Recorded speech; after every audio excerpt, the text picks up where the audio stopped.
আপনারা দেখছেন WB24 news, দিনে রাতে জনতার স্বার্থে। কাকদ্বীপ বিধানসভার অন্তর্গত বুদাখালী এলাকায় জনসংযোগ করলেন মথুরাপুরের প্রার্থী বাপি হালদার।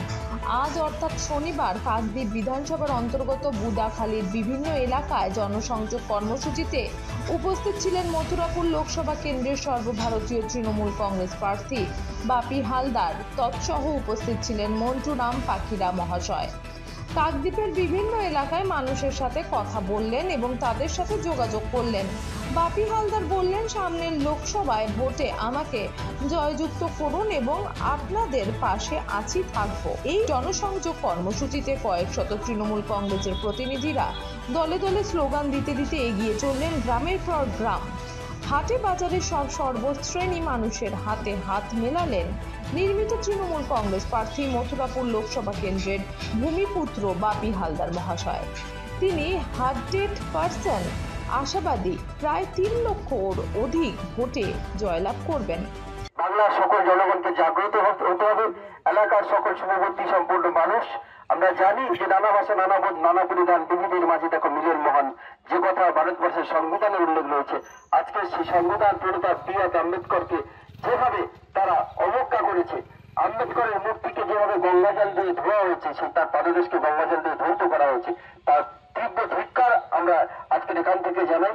এলাকার সকল মানুষকে অনুরোধ করবো যারা তপশিলি সম্প্রদায়ভুক্ত আছেন, আপনারা সবাই জানেন 10 বছর একটা সরকার যারা ভারতবর্ষের বুকে রাজত্ব করছে 2014 থেকে 2024, শুধুমাত্র তপশিলি জাতিদের নিচু জাতি বলে তাদেরকে যেভাবে পিছিয়ে দেওয়ার চিন্তা ভাবনা, আজকের দিনে দাঁড়িয়ে আপনারা জানেন একজন তপশিলি যুবক যে আমাদের তৎকালীন সময়ে আমাদের দিনহাটার যে যুবক তাকে বিএসএফ গুলি করে হত্যা করেছিল, তাকে মিথ্যা গরু পাচারকারী বলে তাকে অপবাদ দিয়ে তাকে একেবারে গলিতে ঝাঁঝরা করে দেওয়া হয়েছিল। তার প্রতিবাদে আমাদেরকে সোচ্চার হতে হবে। আপনারা জানেন বিশেষ করে তপশিলি সম্প্রদায় মথুরা সম্প্রদায়ের উপর একটা কড়া তাদের যে ভিন্ন মনোভাব সেটা তারা নামিয়ে এনেছে। গত কয়েকদিন আগে আপনারা দেখেছেন বুদাখালীর বুকে কাকদ্বীপের বুকে বহু মানুষের আধার কার্ড ক্যান্সেলেশনের চিঠি ইতিমধ্যে তাদের হাতে পৌঁছেছে। কারণটা কি? তারা তথাকথিত এসসি সম্প্রদায়ের মানুষ, তাই তাদের উপরে এই অত্যাচারী অনাচার নামিয়ে আনার চেষ্টা চলেছে। আজকের দিনে দাঁড়িয়ে যখন রাম মন্দির নির্মাণ হতে যাচ্ছিল, তার যখন ভূমি পুজো হয়েছিল, ঠিক সেই সময় মতুয়াদের এসসি সম্প্রদায়ের পক্ষ থেকে পাঠানো জল তারা নেয়নি, বলেছিল এই জলকে ছোঁয়া যাবে না, এই জল অস্পৃশ্য। আমরা জানি ভারতবর্ষের রাষ্ট্রপতি তিনি একজন তপশিলি সম্প্রদায়ের মানুষ, এসটি সম্প্রদায়ের মানুষ, তাকে রাম মন্দির উদ্বোধনের জন্য তাকে ডাকা হয়নি। ভারতবর্ষে যখন নতুন সংসদ ভবন নির্মাণ করা হলো, সেই সংসদ ভবনের ভিত্তিপ্রস্তর থেকে শুরু করে সংসদ ভবন উদ্বোধন পর্যন্ত মাননীয় রাষ্ট্রপতিকে সেখানে স্থান দেওয়া হয়নি, তাকে নিমন্ত্রণ করা হয়নি, তিনি শুধুমাত্র তপশিলি জাতীয় সম্প্রদায়ভুক্ত বলে। আমরা তার ধিক্কার জানাই।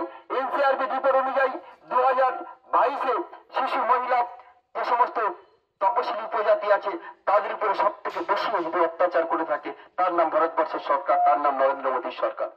কাকদ্বীপ থেকে তপন কুমার দাসের রিপোর্ট, WB24 নিউজ। দেখতে এলাম নতুন সংসার, বড়ি তো এখন সব তোমার, মা হয়েছে পর। কিন্তু ও যে বড্ড ভালো। কিসে ভালো হলো? আসুন মা, খেতে বসুন, লাঞ্চ আপনার রেডি। আরে যে গন্ধে মোমো, কি রেখেছো দেখি? তো স্পেশাল চিকেন কারি, অসাধারণ স্বাদ। আসলে তো সানরাইজ চিকেন কারি মশলা করলো বাজিমা। আশীর্বাদ নিও। সানরাইজ চিকেন কারি মশলা, যোগ যোগ জিও। আমাদের খবর যদি আপনাদের ভালো লেগে থাকে তাহলে এখনই আমাদের চ্যানেলটি সাবস্ক্রাইব করুন এবং নোটিফিকেশন পেতে বেল আইকনটি প্রেস করুন।